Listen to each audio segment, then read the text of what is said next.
May I pull you in for a chat?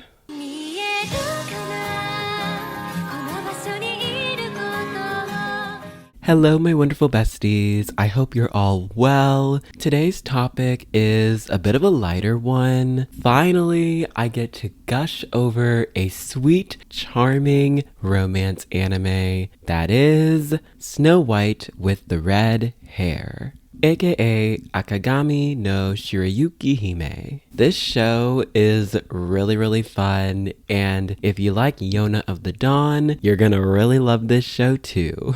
Sometimes I just want to film an informal video on a show that I absolutely love without any research and just gush over the amazing storytelling. I'm a simple man. So I thought for this week we could kind of do a little sit down chit chat style and dive into all things Snow White with the Red Hair, while I also try to convince you to watch the show. Like, seriously. Part 1. The premise. Snow White with the Red Hair follows our optimistic heroine, Shirayuki, as a court herbalist in the city of Tombaroon. She stands out amongst the rest of the townsfolk because of her luscious long red hair, which attracts some unpleasant figures. Prince Raj takes a liking to her red hair and asks her to become his concubine. Upon hearing this, Shirayuki refuses and decides to leave Tombaroon and find her fate in a new city, which in this case is Clariness. She meets the dashing, the beautiful, the ultra amazingly talented Prince Zen Wisteria, Kiki, and Mitsuhide, as she goes on to become a court herbalist apprentice in the castle of Wisteria. The show dives into the complexities of social hierarchy, fate, and explores life's truest values. I love how this show knows it's predictable, it knows that it's cliche, but that's not necessarily a bad thing, even though I've shaded that in several of my other videos, but in this instance it actually works. The antagonists and villains are pretty likable, which why? There are just too many people to get invested in, probably because all of the characters are crafted in a pretty smart way. Obi initially was painted as mysterious and you didn't know what to expect from him. Then you realize his past and the way he grew up shaped the reason why he does the things he does. We also get fleshed out storylines for the villains. When they introduced Prince Raj, I was concerned that he was going to be a one-dimensional depiction of men in power. No. He receives consequences for his actions against Shirayuki and learns to grow from his mistakes. And from then on, both he and Shirayuki find out they have lots in common, such as reading. In general, I'm a pretty critical watcher when it comes to anime, so I understand what's good and understand what's bad and understand what's problematic. But sometimes you do just want to turn off your brain and watch something just for the hell of it, you know? Even though this show by far isn't perfect, it's just one of those comfort anime that you want to watch when you're bored, and I think that's what the show intended. Part 2. Characters I love. Likability seems to be a common trend in Snow White with the Red Hair, and it's pretty hard to not like most of the characters. Let's start with the title character herself, Shirayuki. She actually goes through a lot in the show, even if it bored me.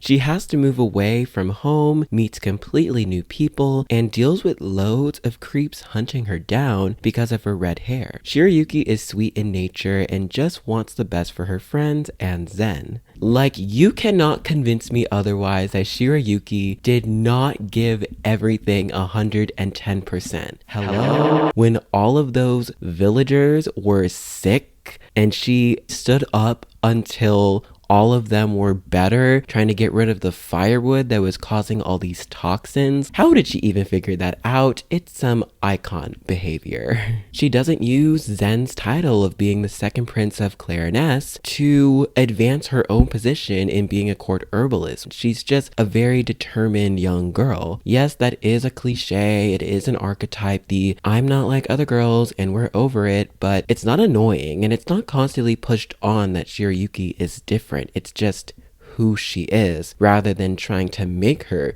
seem like that's how she is supposed to be. Not to mention the scenes with her dad nearing the end of the anime had me tear up pretty hard. Shirayuki understood Mukaze's intentions for leaving her with their grandparents to protect her. I just want the best for them. Season 2 was a roller coaster, and that's putting it lightly. Her character takes a sharp turn with the pirates kidnapping her and Kazuki, which in and of itself was a journey.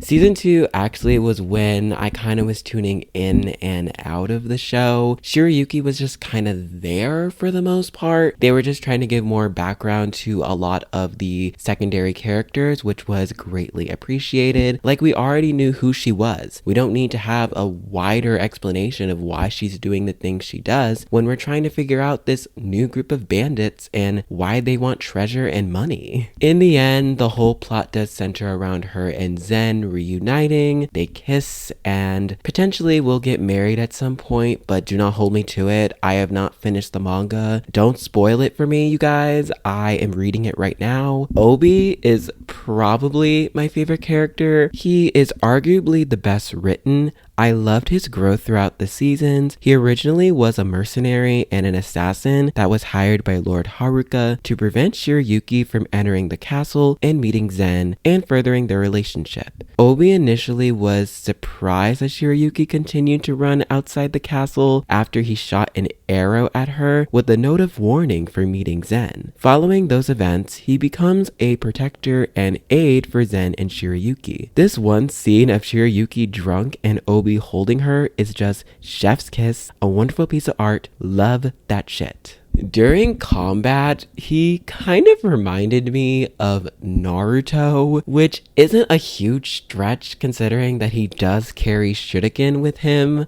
Don't come for me, okay?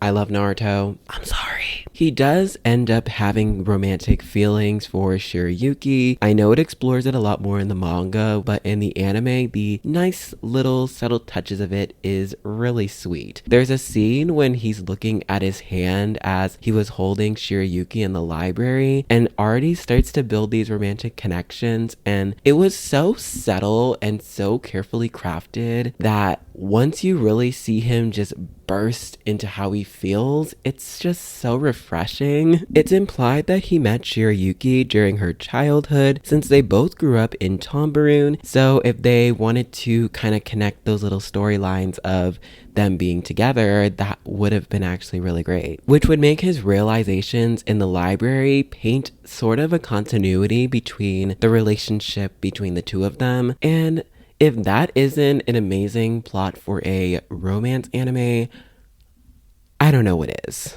Part 3. Characters I hate. Now, let's get into the characters I hate.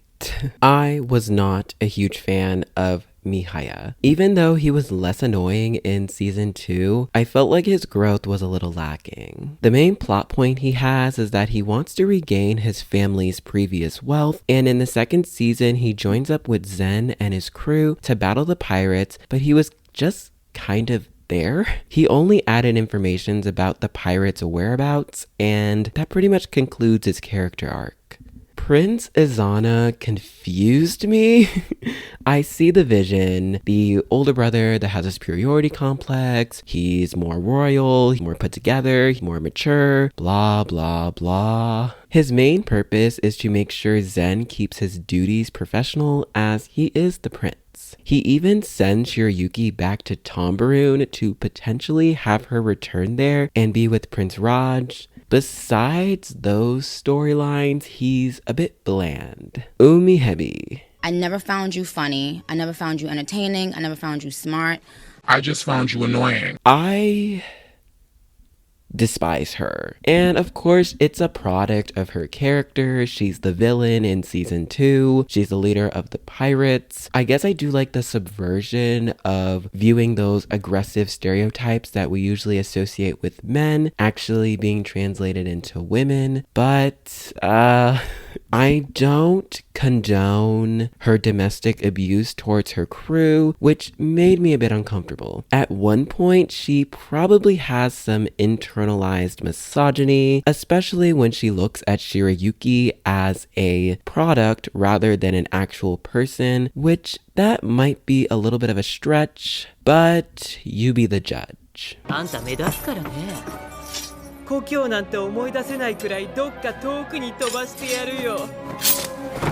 She doesn't have many morals. She's just very one-dimensional. There isn't a lot of agency in her character development. Treasures and money are the only things that give people satisfaction. Am I right, guys? No need to think about capitalism ruining our entire environment around the world. Am I right, guys? Oh, come on. Umihebi didn't start giving up until she lost everything and her entire entourage was destroyed. So then she suddenly gives up.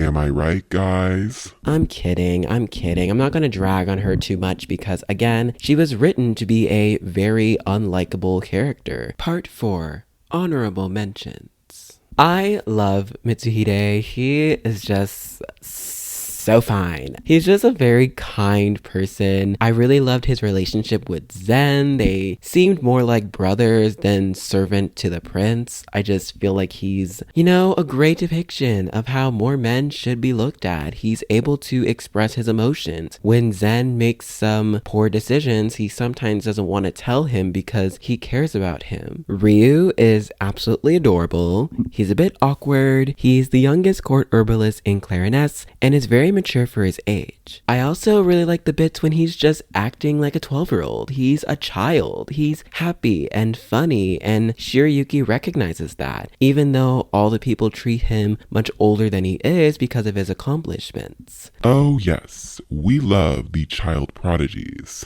Part 5, I think. Everything in between. Can I just say, the costumes, the soundtrack is immaculate. It slams so hard. All their characters have their own distinctive style. I think period shows are really good at this. Shirayuki's style is very feminine and soft. I like all the bright colors and silky textures, which resembles freedom in exploring nature. I think her simplistic dresses allude to her being optimistic. Zen and Izana both have white formal looks to correlate with their hair and don't really concern themselves outside royal duties. Kiki is dressed very earthy with greens and purples. I think Kiki's vintagey style really works for her character, and she isn't too interested in hyper feminine statements. All the characters are very cohesive, yet really stand out amongst each other. I love how it tries to tie in themes of your socioeconomic status shouldn't be a barrier for you to be able to love someone that you actually want to be in a relationship with. And I think it touched on all these concepts really well. At the moment, season 3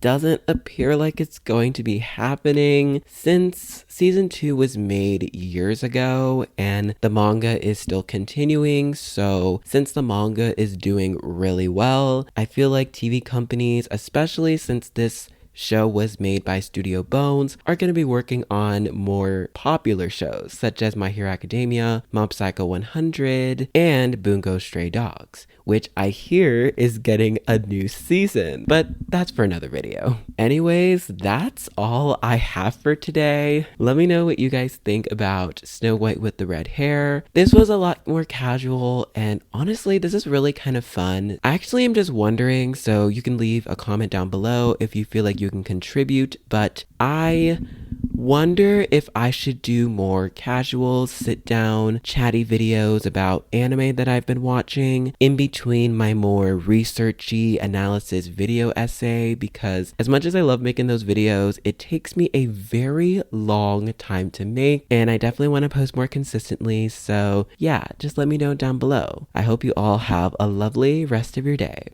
Until next time, bye bye.